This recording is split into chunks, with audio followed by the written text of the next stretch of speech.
Salam मेरे अजीज listeners, welcome back to your own channel Soul Touching, which is specially made for novel lovers. Today is a complete afsana named as Sharka की मुसीबत by Zarka Sikandar. So let's start it. बच्चों को school भेजकर वो अभी बिखरा घर समेट रही थी कि उसकी अम्मा बगल में कुछ फाइलें दबाए अंदर चली आईं।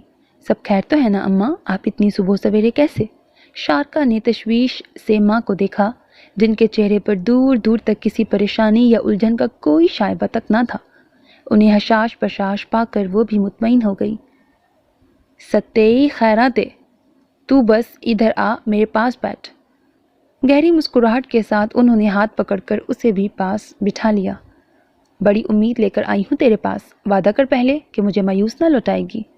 हुक्म तो करे अम्मा, आखिर बात क्या है?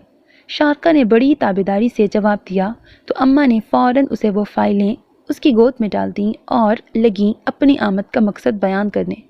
देख शारका, हमायूं तुम दोनों का एक ही भाई है, अल्लाह ज़िंदगी दे उसे, मेरा बड़ा फरमाबरदार बेटा है। फिर क्या कुछ नहीं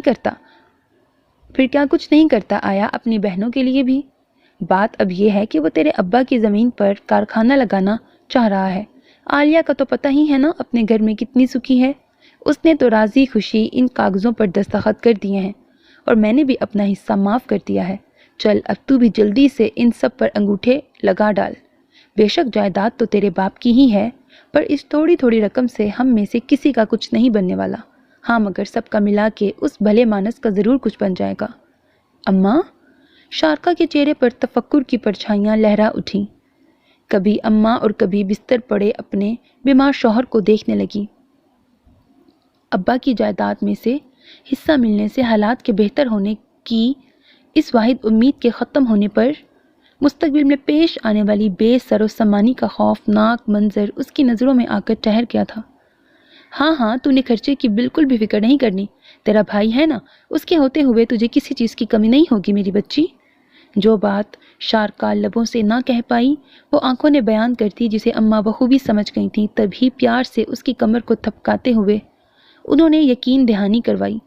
मुझे बड़ा ही आसरा हो जाता अगर ये चंद लाख भी मुझे मिल जाते, मगर अब जब अम्मा और आलिया में से किसी को एतराज़ नहीं, दोनों बखुशी अपने हक से दस्तबरदार हो रही थीं, तो फिर मैं कौन होती हूँ भला इस बारे में बोलने वाली? अम्मा सवाली बनकर आई थीं, उन्हें खाली हाथ क्यों कर लौटाती? जो उस पर निगाहें जमाए प्यार से चमकारती जवाब की मुंतज़िर थीं। शारका ने भी चुपचाप कागज़ों पर अंगूठा लगाकर फाइलें उनके हवाले कर दी। उसकी ताबेदारी पर निहाल होती अम्मा आंचल भर भर के दुआएं देती उठकर चल दी थी। क्या था जो अम्मा मेरा भी थोड़ा ख्याल कर लेती, ये तो मेरा जायज़ हक था और अब्बा की वसीयत भी यही थी। चंद लाख रुपयों से किसी को कतन कोई फ़र्क न पड़ता, मगर मेरी ज़िंदगी ज़रूर आसान हो जाती। उसकी आंखें आंसुओं से तर हो गईं। अब्दुल मतीन, उसका शौहर, 2 बरस पहले तक बड़ा कड़ियल जवान था। एक रोज़ दफ्तर जाते हुए उसकी मोटर बाइक सामने से आती गाड़ी से टकरा गई। वो उछलकर दूर जा गिरा। जान तो बच गई, मगर कमर पर शदीद चोट आने से निचला धड़ इतना मुतासिर हुआ कि वो चलने फिरने से ही माजूर। इलाज की खातिर उसने खूब पैसा भी बहाया, मगर अफाका फिर भी ना हो सका। हत्ता कि उसकी नौकरी भी जाती रही। अच्छे वक्तों में लिया गया वो प्लॉट भी फ़रोख्त करना पड़ गया, जिस पर कभी एक प्यारा सा घर बनाने का ख्वाब उन दोनों मियाँ बीवी ने देख रखा था। बच्चियों की पढ़ाई, घर का किराया और बाकी अखराजात पूरे करने के लिए सतूत भाभी बाकायदगी से उसे हर माह कुछ रकम दे जाती और फिर पूरा महीना पलट कर पूछने की रवादार न होती, आया वो किस हाल में है। हमायूं भाई तो वैसे ही अपने कारोबार में मसरूफ़ रहते, बहन से उसकी खैरियत दरियाफ्त करने की फुर्सत ही कब थी। इसलिए घर की करता धरता स्याह सफ़ेद की मालिक सतूत भाभी ही थी। भाई बड़ी ही बेवकूफ़ है ये शारका भी, भाभी घर आते ही बोलने लगी। मामा, कोई बात हुई है क्या फुप्पो के घर? अदीम और अबीहा भी अपनी पढ़ाई छोड़कर उनके पास चले आए। जली भुनी सतूत सोफे पर गिरने के से अंदाज में जा बैठी। अब क्या बताऊं तुम लोगों को, लड़कियों को उसने पतलूने पहना रखी हैं और ख़ुद शारका बेगम नया नकोर जोड़ा पहने घर में बैठी है। कौन उसे अक्लमंद कहे? अच्छा, फिर खुद ही मुझे बताने लगी कि भाभी ये सूट तो मैंने पिछले बरस सेल में से ख़रीदा था, आज ऐसे ही दिल चाहा तो पहन लिया। लो बताओ भला, ऐसे खर्चे पूरे होंगे? खावन तुम्हारा बिस्तर पे जरिया आमदनी है कोई नहीं, और ऊपर से उन्हें अय्याशियां सूझी हैं। हाँ जी, पता है ना उन्हें कि महीने बाद भाई की तरफ से खर्चे का लिफाफा आ जाता है, इसीलिए जी भर के उड़ाए जाओ। मामा, जीन्स तो आजकल सब लड़कियां पहन रही हैं, और फिर पुप्पो की बेटियां तो बहुत छोटी हैं, क्या हुआ जो उन्होंने भी पहन ली? अब यहाँ को माँ की बात पर ताज्जुब भी हुआ और तासुफ भी, इसीलिए खुद को बोलने से रोक ना पाई। उसे शारका पुप्पो की 2 साल से लेकर 8 साल तक की ऊपर तले की चारों बेटियां ही बड़ी प्यारी लगती थी।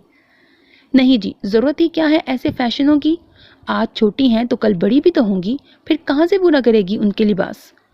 अबीहा को कड़े तेवरों से घूर कर सतूत हाथ नचा के बोली, मामा, अबीहा आप ही बिल्कुल ठीक कह रही हैं। अदीम भी बहन का हम ख्याल निकला। पता नहीं ऐसा क्यों है कि हम जब अपने किसी बहन भाई की मदद करते हैं तो उनसे ये तवक्को क्यों रखने लगते हैं कि वो हर वक्त रोता धोता और बुरे हालों में ही नजर आए। हालांकि दिल और जज्बात इंसान अमीर हो या गरीब सबके एक जैसे होते हैं, बल्कि हमें तो खुश होना चाहिए कि हमारी वजह से किसी का वक्त और हालात अच्छे गुजर रहे हैं। सतूत को बच्चों की तरफ की ये तरफदारी कहाँ भाती भला, इसीलिए मजीद कुछ कहते हुए उनका लहजा भी सख्त हो गया था। सुबह के निकले रात गए वापस आते हैं तुम्हारे पापा। 2 घरों के अखराजात पूरे करने में ऐसे उलझे हैं कि उन्हें अपना भी होश नहीं, और तुम लोग हो कि मुझे ही गलत साबित करने पर तुले हो। वैसे भी वो अपने मौक़िफ़ से ना हटने की शिद्दत से कायल थी। मैं भी फिर बिल्कुल ठीक करती हूँ। तुम्हारे पापा हर माह जो रकम शारका के लिए देते हैं उनमें से आधी रखकर बाकी उसे दे आती हूँ। अब किसी को तो ख्याल करना होगा। मामा, फुप्पो के पैसे रोक कर आप बिल्कुल भी अच्छा नहीं कर रही। माँ के इस इंकशाफ पर दोनों बच्चों ने यकसबान एहतजाज किया। कितनी ज़रूरतें होंगी जो पूरी होने से रह जाती होंगी। ऊपर से महंगाई का ज़माना है, इतने कम रुपयों में महीना गुजारना फुप्पो के लिए किस कदर मुश्किल हो जाता होगा। अच्छा जी, तुम दोनों का मतलब है कि सारे पैसे एक साथ उसे दे आया करूं ताकि वो यूं ही बेफिक्री से उड़ाती भी रहे। ससुराल वाले तो वैसे ही कंगले हैं उसके, किसी का कुछ फर्ज फरीजा नहीं सिवाय हमारे। अरे भाई देख लेना, कल कला को उसकी बेटियां भी हमने ही बयानी है, तब कितना रुपया दरकार होगा। तो क्यों ना मैं अभी से सोचूं इस बारे में। मामा, मगर आप ही तो कहती हैं कि हर बच्चा अपना नसीब खुद लेके आता है, कल की कल देखी जाएगी, उनका आज तो अच्छा होने दे। कल जब खुद कमाने लगोगे तो भले मेरी तरफ से सारी तनख्वाह अपनी पुप्पी को दे आना। मैं आज जो कर रही हूँ वो मुझे करने दो। आए बड़े समझाने वाले दोनों। बच्चों को अपना हमायती ना पाकर वो खफा खफा सी बहस को समेटती उठ के अंदर चली गई। अब्दुल मतीन की तवील होती बीमारी, उसके इलाज पर उठने वाला खर्चा और दीगर अखराजात के बाइस शारका की बढ़ती मुश्किलात। इन गुजरे सालों में अम्मा भी तो ना रहीं। अगर वो जिंदा होती तो हालात शायद बेहतर होते। इन्हीं सब मजबूरियों ने परेशान हाल शारका को एक रोज सतूत भाभी के हाँ ला पहुंचाया।